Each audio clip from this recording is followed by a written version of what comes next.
felt the sense of awkwardness that occurs when there is a long-drawn silence in a discussion or negotiation? My name is Catherine Ngahu, and I'm in the business of research and training. In this video, I will talk about the power of strategic silence and the 3 key benefits that you will gain from silence during negotiations. Note, I talk about strategic silence. In this video, I will focus on negotiations where you are seeking to achieve a win-win outcome, not where you want to aggressively push your way to the detriment of the other person. Everyone negotiates. Indeed, almost every conversation, every communication has a negotiation element because you are trying to get somebody to agree with you in one way or another. Whether it's in business, whether it's between the seller and a buyer, whether we are negotiating prices or delivery terms, or whether it's at the workplace where we negotiate pay and benefits, or negotiating sales targets with our bosses.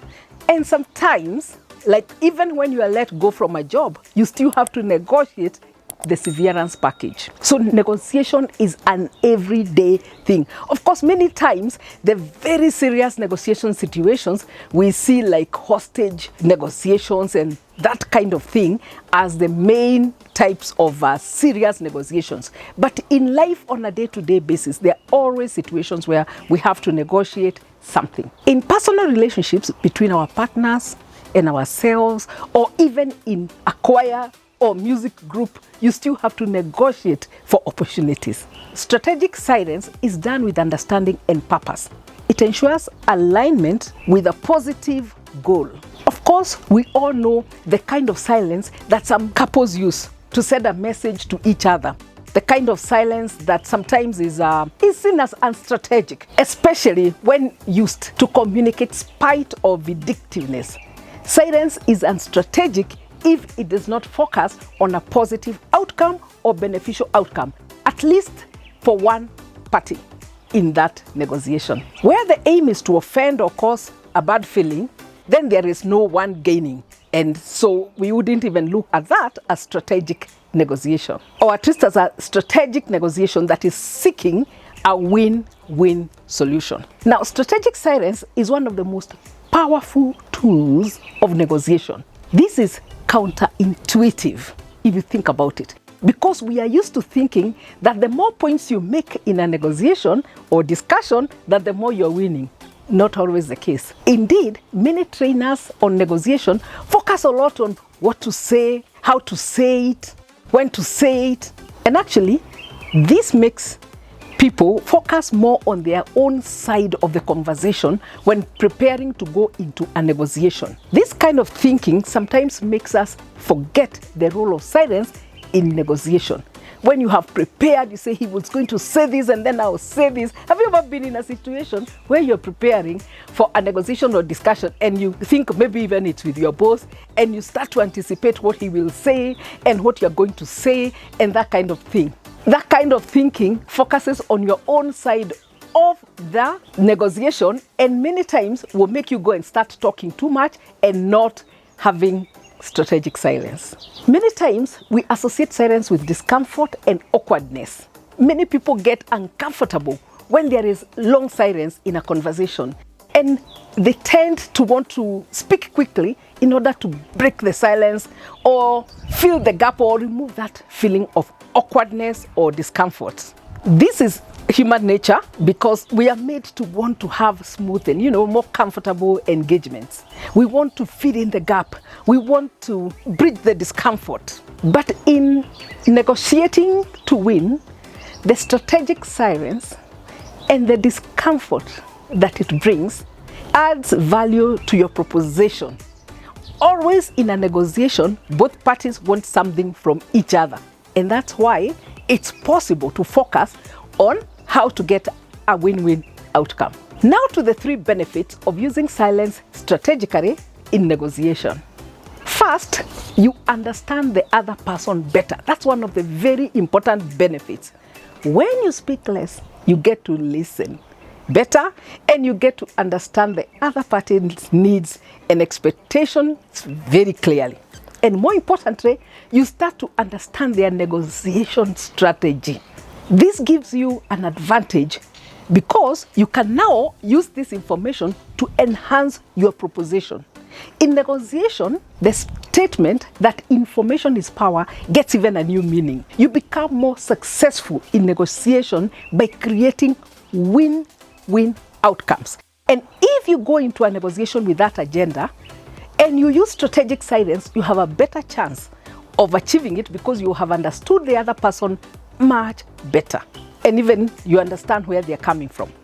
Many salespeople forget this in their negotiations in a hurry to close the sale. They tend to think that they have to speak and speak or almost outspeak the buyer in order to get the buyer to be convinced. That is why many people associate salespeople with excessive talk. That's why if you ask people, when you think about a salesperson, what comes to mind? Many people will say, talkative, talks a lot, many words, and stuff like that. Yet, by using strategic silence and listening more, a salesperson would understand the buyer's objections and concerns and even fears and be able to resolve them more effectively, thereby closing the sale more effectively, closing even more sales, and creating long-term relationships that will create even greater opportunities for successful sales. Second, you win the other person's trust. This is the second benefit of strategic silence, that the silence shows that you are willing to listen, thereby making the other party less aggressive about their perspective and more likely to trust you.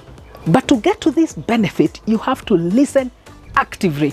You have to show that you are listening. And you can do this by showing interest. You can demonstrate engagement through your body language, eye contact, and the like. People like to know that they are being listened to. And people look for body language. In fact, they say that body language does not lie, and that body language always speaks fast.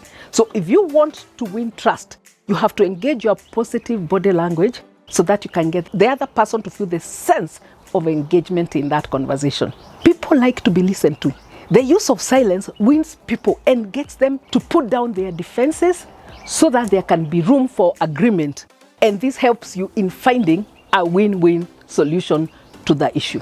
Many people like the attentiveness of a good listener, and they are more likely to be agreeable in due course. Listening actively wins minds and hearts. In fact, many people, when leaving a meeting where they felt that the other party listened deeply, they will be heard saying that they had a very great conversation. In fact, people who are very good at silence, in a listening way, active listening through silence, are considered very good conversationalists. Why? Because generally people like to hear their own voices, so a good listener ends up being a better conversationalist. But the strategies I'm talking about here, the strategy of strategic silence can help deliver that win-win situation. Thirdly, you exercise more self-control. When you use strategic silence in negotiations, you get a sense of greater control over the situation. By using silence, you feel great about the sense of control that you have. And when you have self-control, you are more likely to gain control over the overall situation. You feel more empowered and more energized. And you'll be more strategic at the time you speak.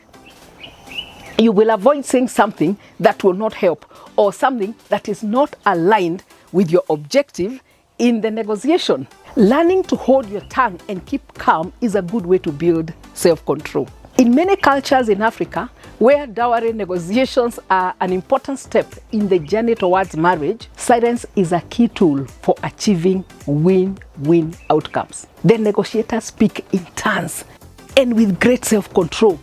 They weigh their words very keenly, and they weigh when to speak and when to keep quiet. Can you imagine a situation where you do not achieve a win-win outcome in a negotiation for a marriage? What have you done? You end up breaking up a couple or breaking up relationships between families. In fact, the young couple might just elope and you end up with a lose-lose situation. Think about it even in the workplace. Imagine a situation where you end up with a lose-lose situation, or where you out-negotiate yourself with your boss and maybe in the end you are evaluated poorly and end up losing your job. Or a situation where you are negotiating in a business deal or even in a selling situation and you over talk and you fail to apply your self-control and you end up losing that sale or losing that contract or failing to have that agreement of a business partnership. So the win-win outcomes are the best in most situations, and strategic silence helps grant the control you need to ensure the win-win situation, the win-win outcome. Many times we think of silence as a negative thing, as a weakness, and that is why many people will not be able to apply silence in situations, because they think that the more you talk, the more powerful you are. And in actual fact, that is also not true, because even if you are looking to demonstrate power, silence delivers a greater sense of power than talking too much. Silence delivers greater empowerment over the situation for the one who's silent than the one who is talking a lot in a negotiation. Lawyers are taught negotiation a lot because many of them have to sit through mediation, negotiations, and that kind of thing. And you find that in many cases when we see lawyers in court, we see them talking. But if you notice, you only talk when you are asked to talk. There is so much management in a courtroom over when to talk. And so silence still plays a major part. And mind you, during the period that you are silent, you have time to think. You can apply your mind. It was Robert Greene who wrote the 48 Laws of Power and also wrote the 22 Rules of Seduction. He emphasizes silence as a tool of power. So to sum it up, the 3 benefits of strategic silence in negotiating for win-win outcomes are: first, you understand the other person better. Second, you win the other person's trust. And third, you exercise more self-control, enabling you have greater control over the overall discussion. Thank you very much for watching this video. Remember to touch the like button and also write a comment below so that we can get to know what you think. I really value your feedback and I'll appreciate your comments. If you are new here and have not subscribed yet, do press that subscribe button so that you don't miss on any of the videos we post every week. Thank you and best wishes. Keep watching. We all need to elevate our mindsets at this time.